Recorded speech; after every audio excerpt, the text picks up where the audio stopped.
Assalamualaikum warahmatullahi wabarakatuh. Perkenalkan kami dari kelompok 1 ingin mempresentasikan hasil dari diskusi kami. Nah, kali ini kita akan mempresentasikan mengenai arsitektur kota, yaitu Kota Poso, Pasangkayu, dan juga Kota Palu. Nah, untuk yang pertama kita akan mempresentasikan tentang Kota Poso. Yang pertama akan dibawakan oleh Saudari Nurfitria Indasari. Untuk Saudari Indah dipersilahkan. Assalamualaikum warahmatullahi wabarakatuh. Saya Nurfitria Indasari, Stambuk F221-19034. Saya akan menjelaskan tentang arsitektur kota, yaitu pada Kota Poso. Yang pertama, latar belakang Kota Poso. Kota Poso adalah ibu kota Kabupaten Poso. Posisi Poso terletak di Sulawesi Tengah, di pesisir Teluk Tomini, dan menjadi kota pelabuhan dan perhentian utama di pesisir tengah bagian selatan Teluk Tomini. Kota Poso dilewati oleh Sungai Poso yang mengalir dari Danau Poso di Kecamatan Pamona, Poso-Lemba. Wilayah perkotaannya terdiri dari 3 kecamatan, yaitu Kecamatan Poso Kota, Poso Kota Utara, dan Poso Kota Selatan. Pada tahun 2019, penduduk Kota Poso dari 3 kecamatan tersebut berjumlah 49.414 jiwa.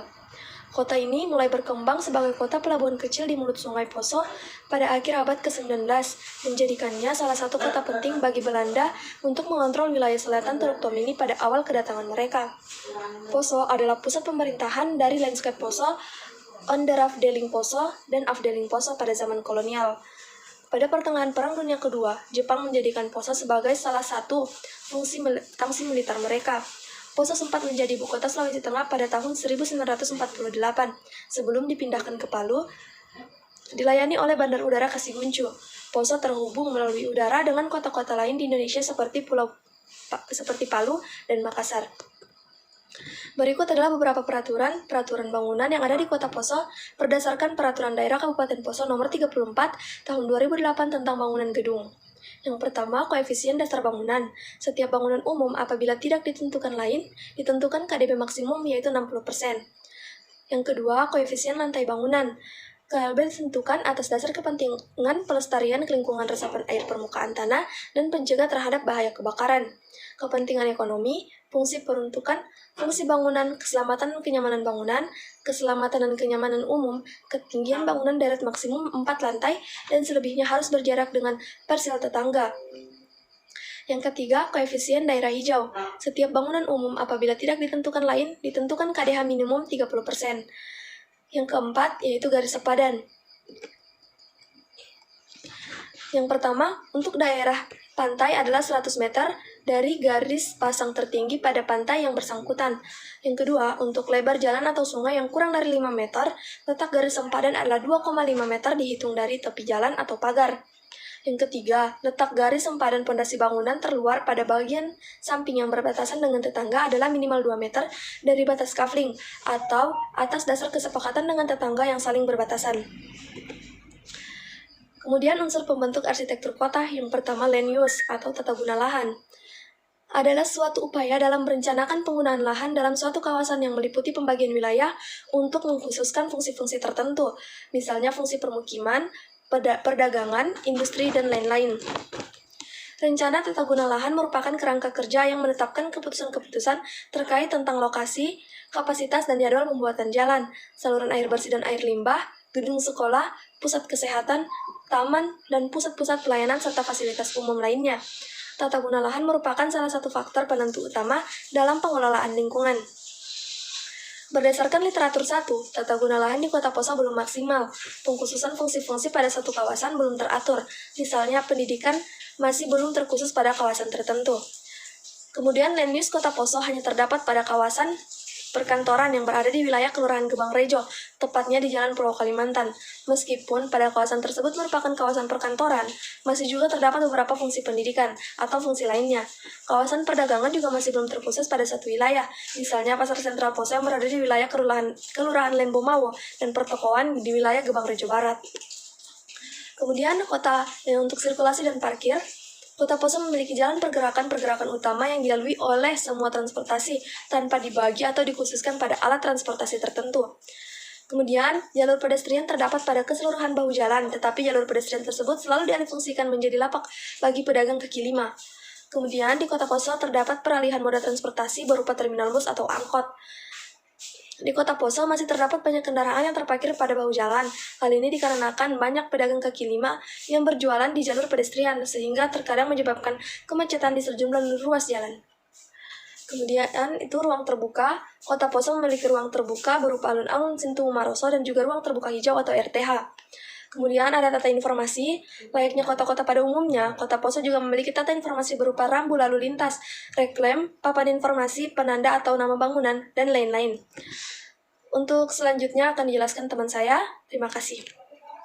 Ya, kita masuk pada pembahasan selanjutnya, yaitu mengenai jalur pedestrian.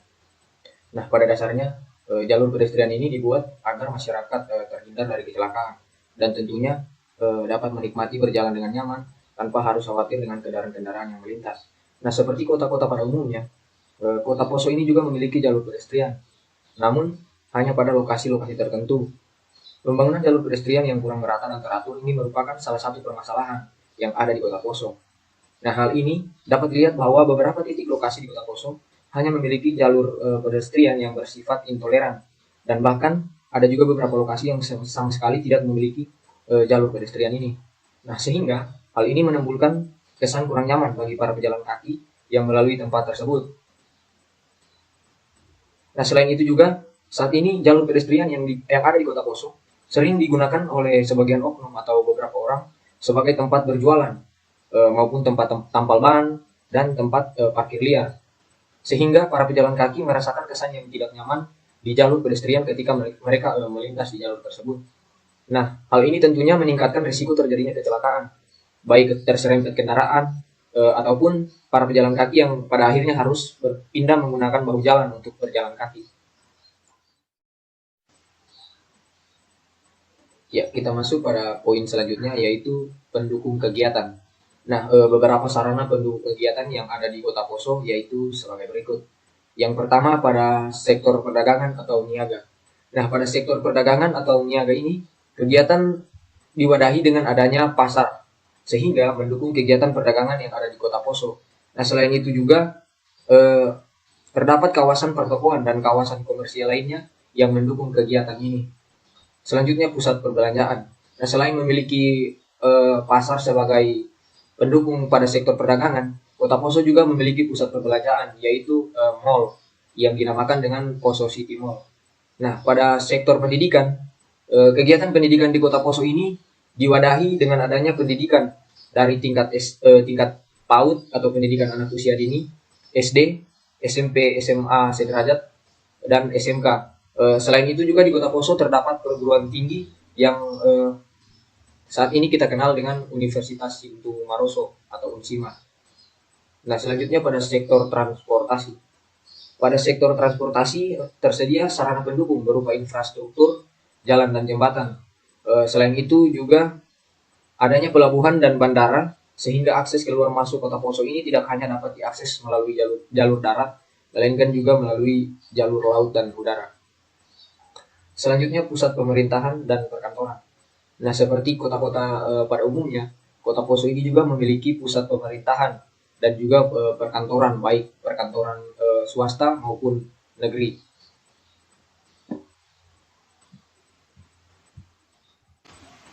Nah, selanjutnya sektor layanan kesehatan. Nah, kegiatan pelayanan kesehatan ini Kota Poso didukung dan difasilitasi dengan adanya rumah sakit, sehingga dapat memudahkan masyarakat sekitar Kota Poso untuk mengakses layanan kesehatan ini.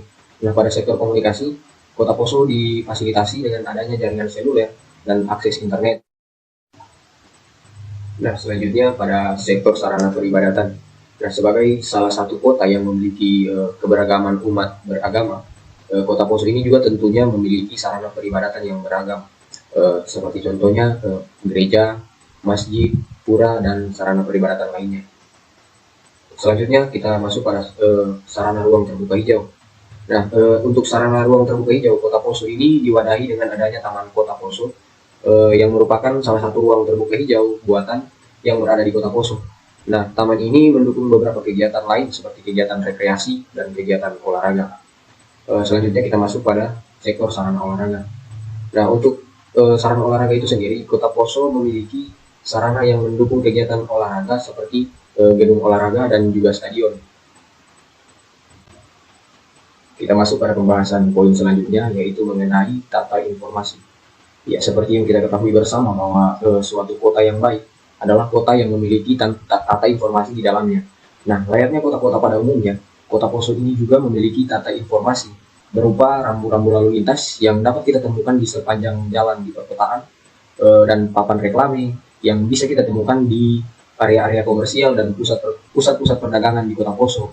Nah, selain itu juga terdapat papan informasi dan penanda bangunan. Kita masuk pada pembahasan poin selanjutnya, yaitu preservasi dan konservasi. Nah, Kota Poso ini terletak di dataran rendah yang dikelilingi oleh perbukitan dan pegunungan hijau dan berbatasan langsung dengan pantai pada sisi utara. Nah, Kota Poso juga dilewati oleh Sungai Poso yang menjadi ikon Kota Poso itu sendiri. Nah, Sungai Poso ini mengalir dari Danau Poso di Kecamatan Pamunapu Selemba hingga bermuara di Kota Poso itu sendiri. Nah, komponen-komponen lingkungan alami ini sangat penting untuk dilestarikan oleh masyarakat sekitar agar kualitas lingkungan hidup di Kota Poso tetap terjaga dan tidak merusak ekosistem alami di lingkungan sekitar. Kita masuk pada pembahasan selanjutnya, yaitu mengenai kelebihan dan kesalahan yang ada di Kota Poso. Dan berdasarkan pembahasan-pembahasan sebelumnya, dapat kita simpulkan bahwa Kota Poso ini memiliki kelebihan dan beberapa kesalahan. Nah, yang pertama kita bahas itu mengenai kelebihan. Salah satu kelebihan yang dimiliki oleh Kota Poso itu adalah infrastrukturnya yang cukup memadai. Dan seperti kita ketahui bersama bahwa infrastruktur yang memadai ini dapat menguntungkan suatu kota karena mudahnya akses keluar masuk pada kota tersebut. Nah, selain memiliki infrastruktur berupa jalan dan jembatan, Kota Poso ini juga memiliki bandara dan pelabuhan, sehingga memungkinkan jika diakses melalui jalur darat, jalur laut, dan jalur udara sekalipun.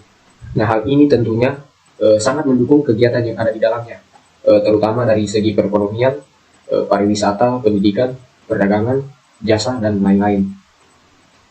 Nah, selanjutnya, Kota Poso juga memiliki kelebihan, yaitu memiliki kawasan hutan lindung.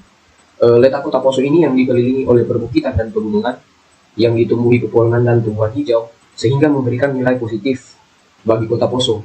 Nah, adanya kawasan hutan lindung ini sangat mendukung kualitas lingkungan hidup yang ada di Kota Poso.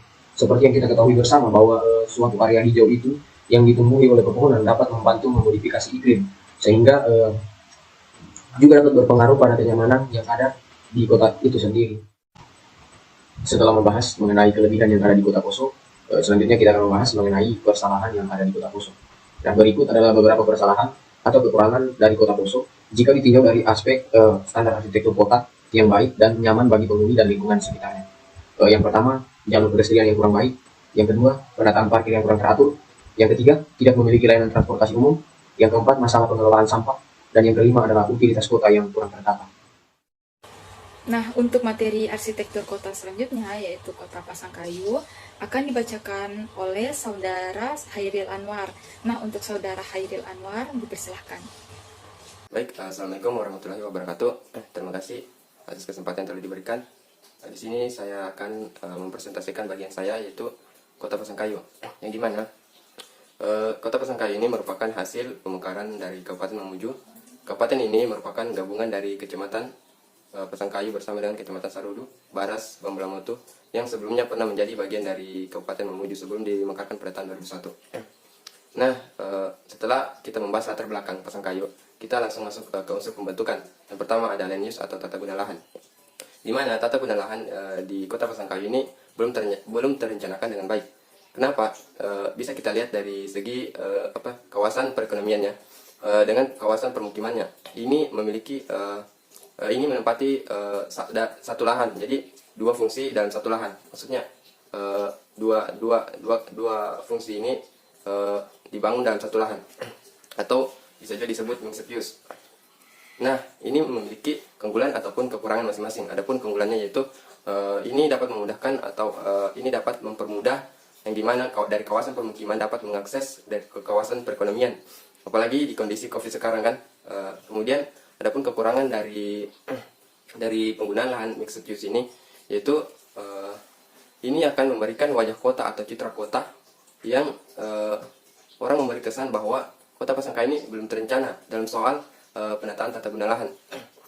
Tapi ada beberapa kawasan atau ada beberapa lahan tata guna lahan yang sudah direncanakan seperti fungsi perkantoran. tapi hanya sebatas itu.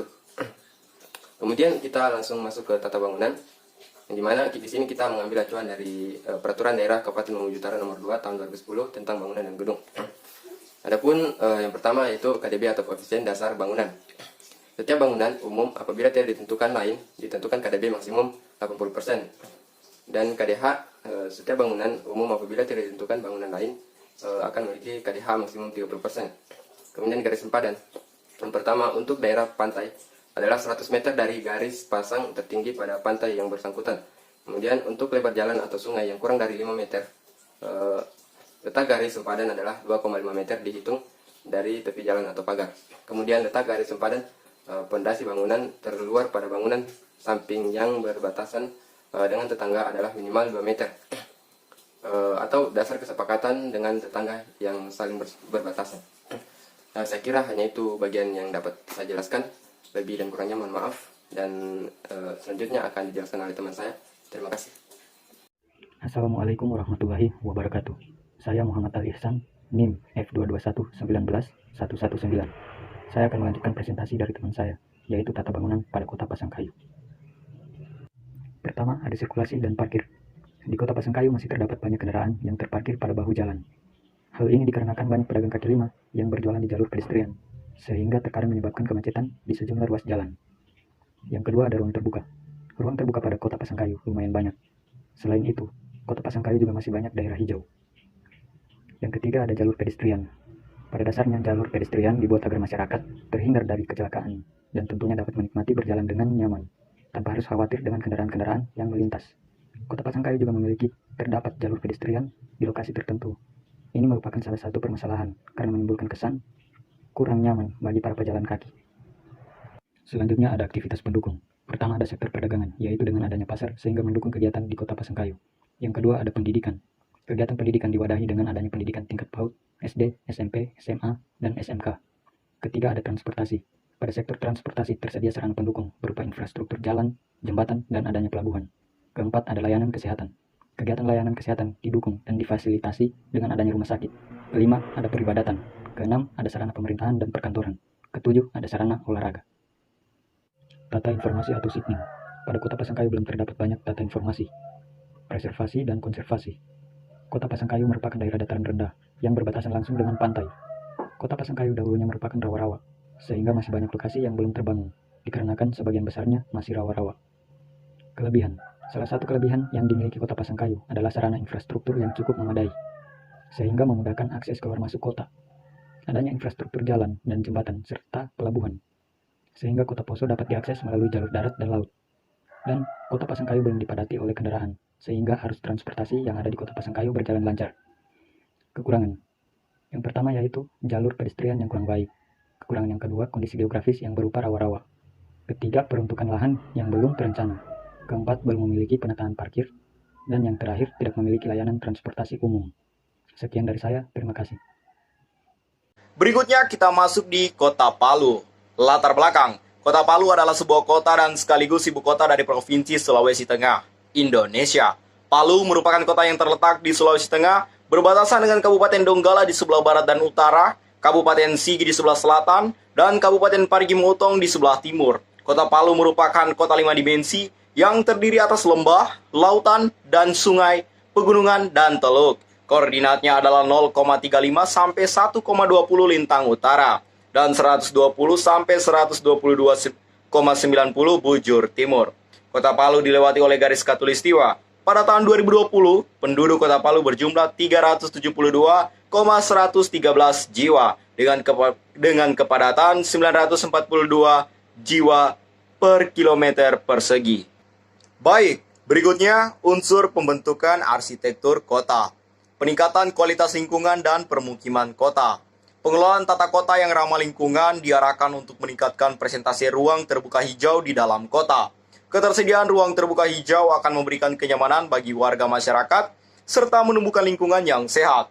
Pemerintah akan mendorong penataan kota yang konsisten, yang berpedoman pada RT/RW, yang juga memberikan ruang yang cukup besar bagi keberadaan UMKM pengelola potensi lokal. Perumahan dan permukiman merupakan salah satu kebutuhan dasar manusia yang penyediaannya menjadi tanggung jawab pemerintah.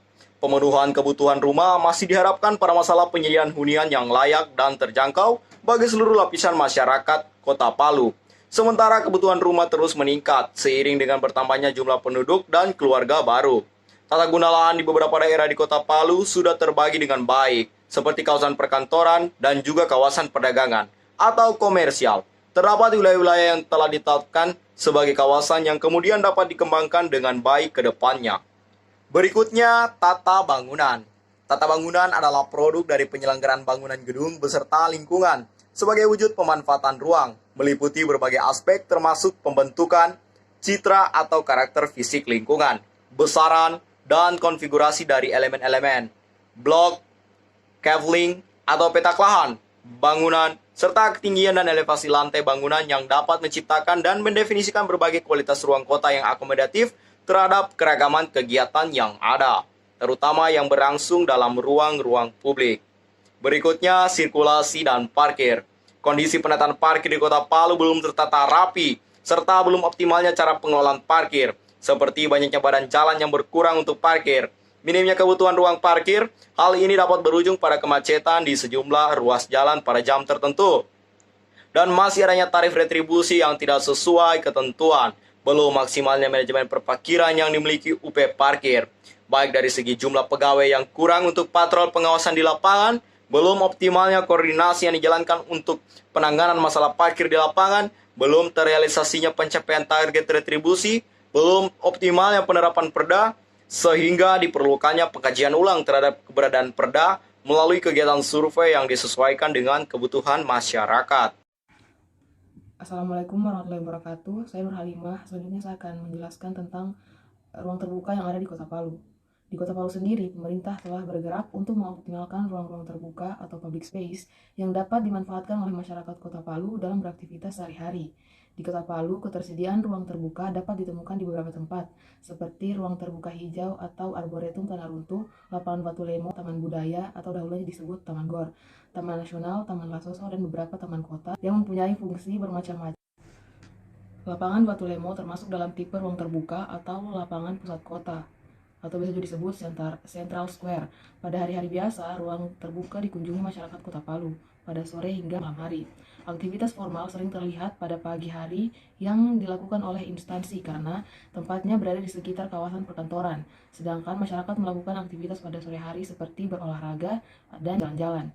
Pada hari-hari libur nasional, lapangan dipakai untuk kegiatan upacara 17 Agustus, Hari Raya Idul Fitri, dan kegiatan formal lainnya. Ruang terbuka ini bersifat publik, namun lokasi lapangan batu lemo yang terletak di sebelah timur kota sehingga masyarakat yang berkunjung adalah masyarakat Palu Timur dan sekitarnya. Berdasarkan pengamatan lapangan bahwa lokasi ini setiap harinya dikunjungi kurang lebih 100 orang. Padahal daya tampung ruang terbuka ini bisa mencapai kurang lebih 20.000 orang. Selanjutnya ada Taman Budaya atau Taman Gor. Ruang terbuka ini merupakan taman pusat kota atau downtown parks. Ruang terbuka ini juga sering dikunjungi oleh masyarakat kota karena tempatnya berada di pusat kota Palu. Ruang terbuka ini bersifat publik karena dapat diakses oleh pengunjung dari berbagai sudut kota. Ruang terbuka ini cukup nyaman dikunjungi oleh masyarakat karena penataan landscape yang cukup baik sehingga keberadaan ruang terbuka ini juga berfungsi sebagai paru-paru kota. Namun karena keterbatasan lahan sehingga ruang terbuka ini tidak dapat mencukupi kebutuhan ruang terbuka bagi penduduk kota. Selanjutnya Pantai Talise. Pantai Talise sekarang bukan lagi menjadi milik masyarakat Talise, Besusu, dan sekitarnya. Akan tetapi sudah menjadi milik masyarakat Kota Palu, bahkan para wisatawan yang datang ke Kota Palu. Karena letaknya yang berada di pusat kota, memudahkan masyarakat untuk mencapai lokasi tersebut, sehingga pemilihan lokasi ini didasarkan pengamatan dan beberapa faktor yang dapat mendukung Pantai Talise sebagai ruang terbuka publik di Kota Palu. Yang selanjutnya adalah aktivitas pendukung. Sebelum itu, perkenalkan nama saya Anissa Dinda Lestari, Stambuk F221-19012, akan melanjutkan materi dari teman saya yang sebelumnya. Sektor yang pertama adalah sektor perdagangan atau niaga. Nah, untuk aktivitas pendukung ini, pada gambar pertama terlihat Transmart Carrefour yang berada di Jalan Muhammad Hatta. Sedangkan gambar kedua adalah Pasar Impres yang berada di Jalan Kunduri. Aktivitas pendukung kedua adalah aktivitas kesehatan. Untuk tempat yang dijadikan sebagai aktivitas kesehatan yaitu Rumah Sakit Umum Anutapura Palu yang berada di Jalan Kangkung. Untuk sarana ketiga adalah sarana olahraga. Nah, sarana olahraga ini berada di Jalan Muhammad Hatta, yaitu Taman Gor. Nah, di Taman Gor ini sendiri terdapat beberapa lapangan, yaitu lapangan basket, lapangan skateboard, juga lapangan tenis. Untuk yang keempat adalah peribadatan. Pada gambar pertama terlihat Masjid Jami Nurul Hasanah yang berada di Jalan Padan Jakaya, sedangkan gambar kedua adalah Gereja Santo Paulus yang berada di Jalan Patimura. Yang kelima adalah pendidikan. Nah, di gambar tersebut merupakan Universitas Tadulako yang berada di Jalan Soekarno-Hatta. Dan aktivitas pendukung yang terakhir adalah transportasi, yaitu Bandara Mutiara Sis AJP Palu yang berada di Jalan Abdurrahman Saleh. Yang selanjutnya adalah tata informasi dan sistem.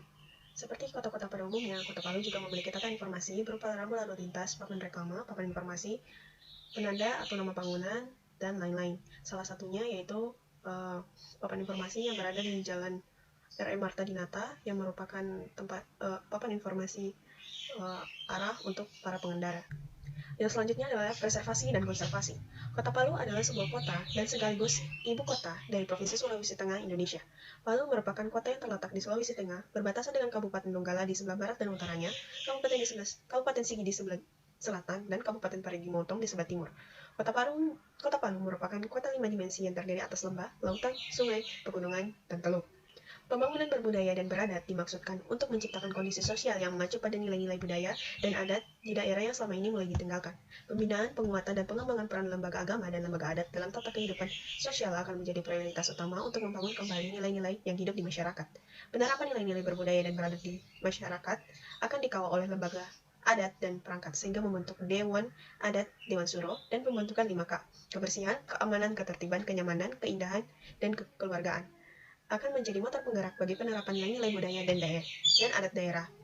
Penguatan nilai-nilai berbudaya dan beradat juga akan dibangun sejak kecil melalui pendidikan budaya pada pendidikan dasar di Kota Palu. Terima kasih, materi selanjutnya akan dijelaskan oleh teman saya. Assalamualaikum warahmatullahi wabarakatuh. Perkenalkan nama saya Nur Hadiah Latif, kamu S221 1902. Baik, pada kesempatan kali ini saya akan membahas sedikit mengenai kelebihan dan kekurangan Kota Palu. Adapun kelebihan Kota Palu yang pertama yaitu terdapat pedestrian suportif. Pedestrian suportif ini berada di jalan Setowo, di mana di sana terdapat tempat duduk di bawah pohon rindang yang diperuntukkan untuk pejalan kaki yang lelah untuk beristirahat. Tetapi sekarang pedestrian suportif ini banyak dijadikan sebagai tempat beristirahat atau berjalan bukan ojek online. Yang kedua, terdapat area terbuka seperti Amando dan Lapangan 45. Amando ini memiliki fasilitas yang cukup memadai untuk berjalan aktivitas.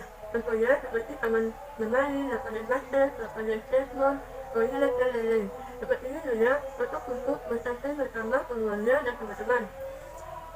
Dengan adanya pohon-pohon yang rindang di sekitar taman Yor akan membuat suasana menjadi hijau dan juga sejuk.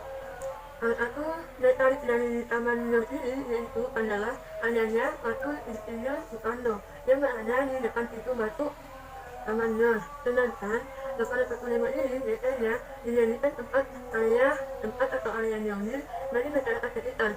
Dengan area lapangan yang luas, lapangan 45 ini tidak hanya digunakan sebagai area olahraga saja, tetapi juga sebagai area bersantai. Oleh karena tempat ini juga biasanya dijadikan sebagai tempat diadakan acara-acara besar. Dan yang ketiga yaitu sudah terdapat atas informasi atau sistem berupa papan reklame, papan penunjuk lokasi atau rambu-rambu lalu lintas yang berada pada jalan Kota Palu.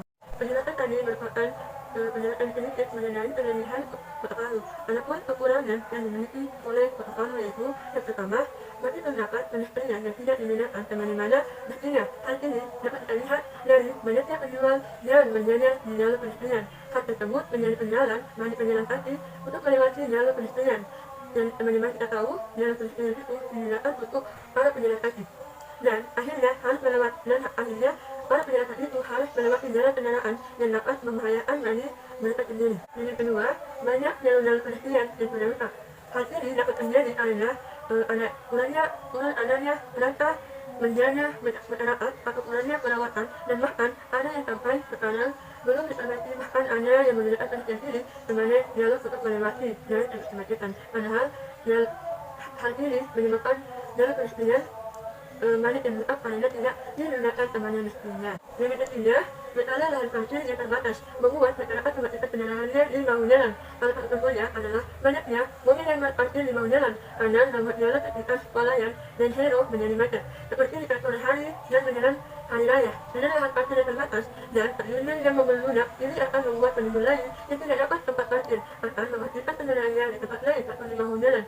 Dan yang keempat yaitu masih banyak jalan-jalan dengan jalan-jalan Kota Palu yang belum diperbaiki atau masih dalam keadaan rusak.